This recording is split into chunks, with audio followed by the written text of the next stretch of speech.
I feel like I was a little different, but even being in the counseling department and talking to these parents, they're young as well, and the same thing has happened. So it's like a parent has told me, isn't that your job?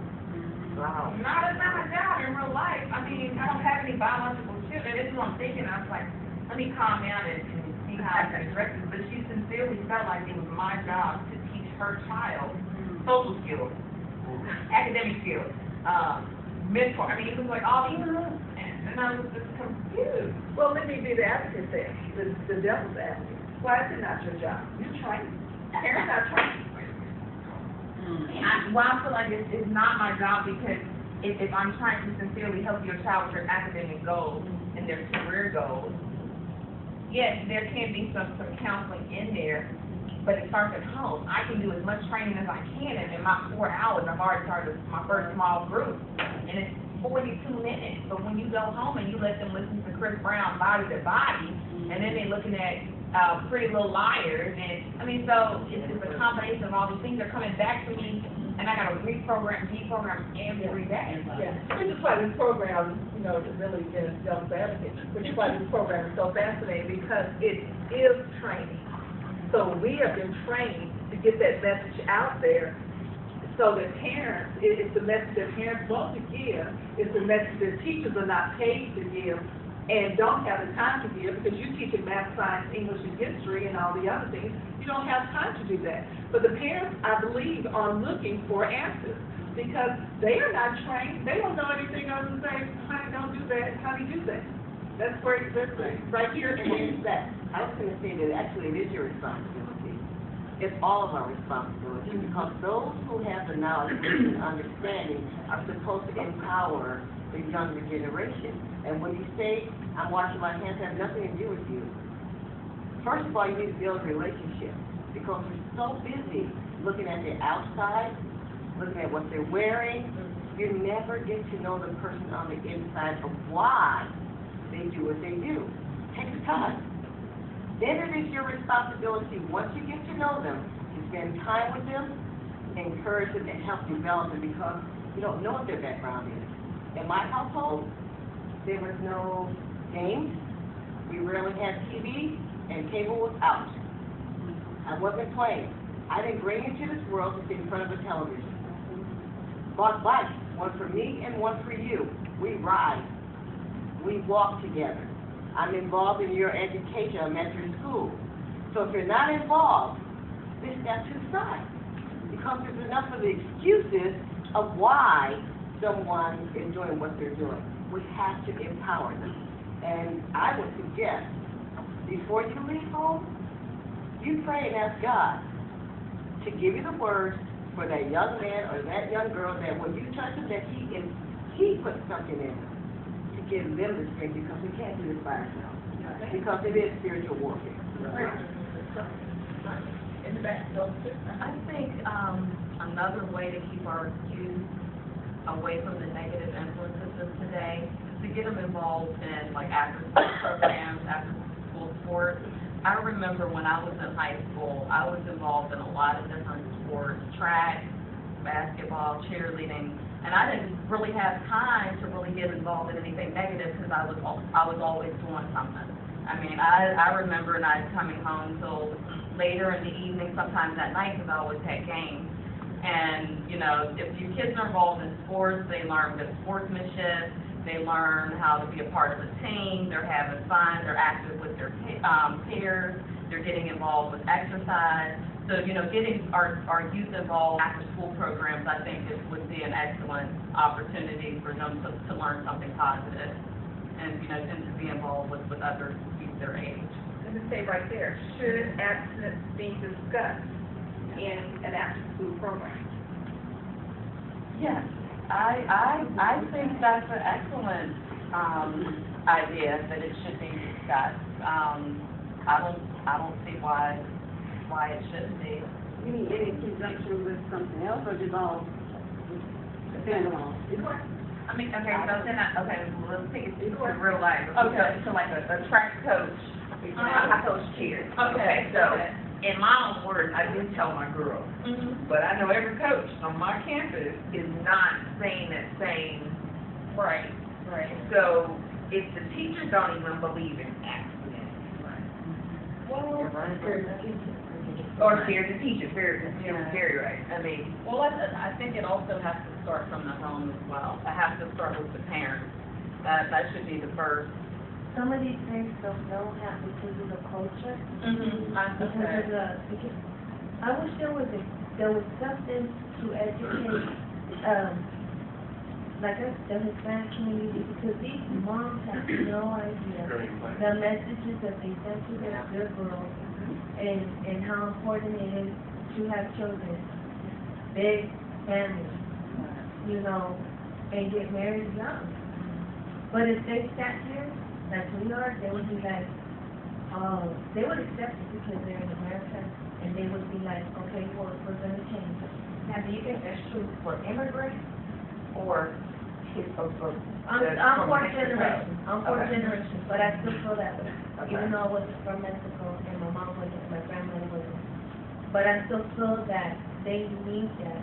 They need to be re-educated. That's what we're working on right now, that we realize that immigrant parents are more likely to receive what we're trying to teach versus the parents from Mexico are like, No, I feel like they are, because when we have this, I'm talking in the laundry with them, and just a little bit, I can tell that they're easy to change.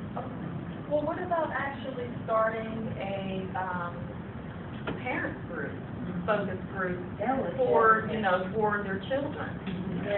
And, you know, it only takes, you know, one person to actually bring a group of parents together in that community. So it can start off as a small group and then it'll grow. And you can do that through, even through advertising, you know, you guys can maybe, you know, do radio advertising, do advertising through the church. There's, I know there's drugs and it's everywhere, but the area that I see our numbers go up are in the West Chapel area and North Dallas. Okay. That is, seriously, they need, it's all apartments, and I'm sure everybody has a clubhouse, we could hit those. It can even start in an apartment community. You know, start in the apartment, have some parents come together, you know, write flyers, we're gonna have the youth group in the business center park, or wherever, in someone's apartment, if they're willing to open up their apartment, and start there. That's a very good idea. I'm not kidding you, when I look at the case file, there's a girl pregnant on every case, so no one, where do you see this? West Chapel. Wow. Where's West Chapel? West Chapel is gang infested, it's drug infested. I mean, where is it located? Oh, North Dallas, North of Littlefield. by the Duffel Airport. In West Dallas, that's actually what we're doing right now. We're real big on parent engagement. And I know we have, most of our staff is either Hispanic or Black, and I know every other Saturday at one of the community centers that's predominantly Hispanic, they do a women's group. That's where they talk to them, work on their self-esteem. We have a lot of groups for the parents, and they get other parents involved, and then we try to do the PTA and just start with that. And then we also, you know, work with the youth support. I have a question for you. What's your name? I'm sorry. Manaz Wilson. Okay, Manaz Wilson. The fathers, are the fathers involved, or is it just the women? Just the The girls? fathers are only at work. Especially It's hard to It's hard, they don't have time to talk to the kids, and they're not gonna talk to the kids, especially about that. So the two things I'm hearing, parent groups of what needs to be out there. There needs to be a communication of what is out there. Right. Because there are some events, but as she was saying, there are activities out there, there are programs, there are talk groups. But this is why what Skillful Living is doing is so important, is because we are going out to the community. We are empowering our youth with the message. We are involving the parents as volunteers. It has to start somewhere, but this is exactly a great reason why Skillful Living should bring that to the community. Okay, another thing with girls my age is always a fight. These bad girls clubs, these people's basketball wives, and it looks funny or whatever, and they're fighting.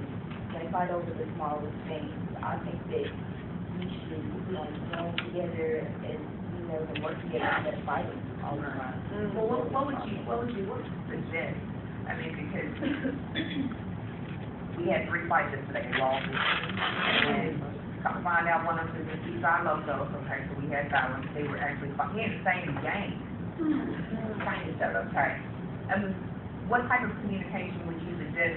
Would it come from an adult, or would it come from a girl their age? From the girl their age, talking it out. Like, I have a lot of friends who are girls, some girls say, well, I don't have friends who are girls, who are friends, and then, you know, everything like that. No, we need to stick together. It's hard to get there. I think that all of us, stuff together, talk it out instead of fighting, that would be better. So not only do we need anti-bullying, we need anti-fighting. Better social skills, and you can't work like differences by discussing it versus fighting something. Yeah.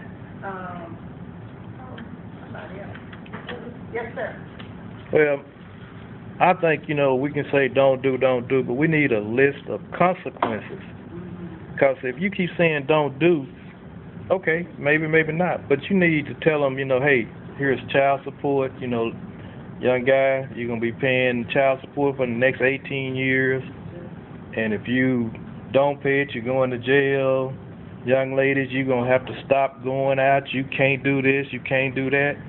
And your mama is not going to be able to take care of you and your baby because you can't take care of yourself. I mean, give them the real consequences rather than just all this other stuff. You got to have all of it. And give some testimonies from people. I can testify. I've been paying child support for 39 years. Never missed a payment. But how many will make every payment? So, yeah. So, I mean, it's and when the little guy gets you pregnant, young lady, he's going to be gone next year because he wants somebody with no babies. Right. So, tell them the real deal. That's what I'm saying. So the real deal, they need to hear the real Yeah. deal and consequences of your action. Yes, ma'am. Some people, it's just better to show them. I would give them like a band, like, you know how when you go in the morning show and they give you these dolls that scream all the time, or maybe leave them with a teenage girl that's already pregnant and she's had her baby, so they have to see everything. Consequences. Through. Yeah, just like you said, the consequences.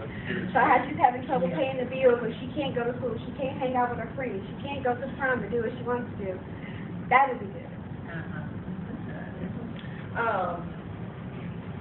Do you talk, as parents, particularly mom, do you talk to your children about sex? Every Friday. Yes. Yeah. Mom Day. Yes. Yes. You don't have to, Yeah, I have a son, I'll put it down. did you talk to your son about sex? No, my son, the church that I attend, we had the Anthony, and the meeting when they had class that or get it there. Cool. It was fine with me, because but I never had to talk to him about it, because he didn't make the thing, he didn't want to have no babies, and I could take care of nobody, he's a selfish person. And he knew he was selfish, so he didn't want to, Well, I talked to 1 out of 3. That's a good conviction. I talked to 1 out of 3. 1 out of 3? Yeah. Yeah. She and I had a specific talk about this. We just talked about life in general, like the holistic thing as far as being responsible for your actions. We have relatives. You see older cousins who've had children. When we talk about the consequences of that, kids who are just 2 years older, 3 years older than she is. You see the consequences of having children out of wedlock, having children too early. So we talk about the whole, like we were saying, the consequences of what happens. So now you can't go to school, you can't go to college. You can go, but you have to limit yourself. Right. You're not getting more responsibility. Are you willing to do that? She has 2 older sisters. So imagine those being your children, having to take care of those kids. Is that fun? We talk about the whole deal. Right. So, Mom? But I was going to share, I have talked to my dad before, even with child protection services in our unit, we have teen moms where they're actually like 12 and 13 years old. And a lot of these teen moms, because of their background, history of their family, they never had that one-on-one conversation with their parents on teen pregnancy, or even they even had sexual abuse And that's their way of finding their love, is getting pregnant and having a child of their own. But when they do, they don't even know their parents, they don't even know how to change diapers. So what I'm saying is that a lot of times, I think, even within this program, I think Teen Talk needs to be a program, some type of program brought up where young ladies have a conversation of sex, pregnancy, and what do they need, what's going on that they need to talk to, or who they need to talk to. I think those needs to be established also. Because a lot of times we can give our young people opportunities to be involved in certain things, but we need to know what they're interested in, because if we give them something, their interest is not going to be there. And then the program is just not effective. So I think listening to them, finding out what they want to do, because we can plan all we want and try to get them involved, but if they don't have no interest in it, it's not going to do us any good. But we need to be able to hear from them first, to see what they would like to do with a facilitator in the presence, and find out, and then we can bring that back to the table. Good point, very good point. I didn't have anyone to talk to me when I was growing up, but I talked to my daughter, which is 46, which is her mother, and I talked to her. She can tell you, her and my son and the other two behind her, I stay on them about all of them, and more. Yeah, Granddaughter? that's my granddaughter. I thought she was similar. Yeah. So if we're having these conversations as a community, and we're having programs, you're saying that we need to have programs that interest the kids, interest our young people, that we know how to talk to them, that we're not just shoving it down their throat. What do our young ladies think? I want to hear something from young ladies. Well, I believe that most teens, like, when they go, when one of their parents and talk to them, they gonna be like, they wouldn't understand, like, what's going on in regular life, because they're not, like, focused on what's going down in teen life. And I think that when you talk to the teens, you need to, like, break it, like, not break it down, but, like, make it, like, a real talk, like, yes, like, people in response, like, yeah, that's what be happening, and all that. So real talk. You want real talk.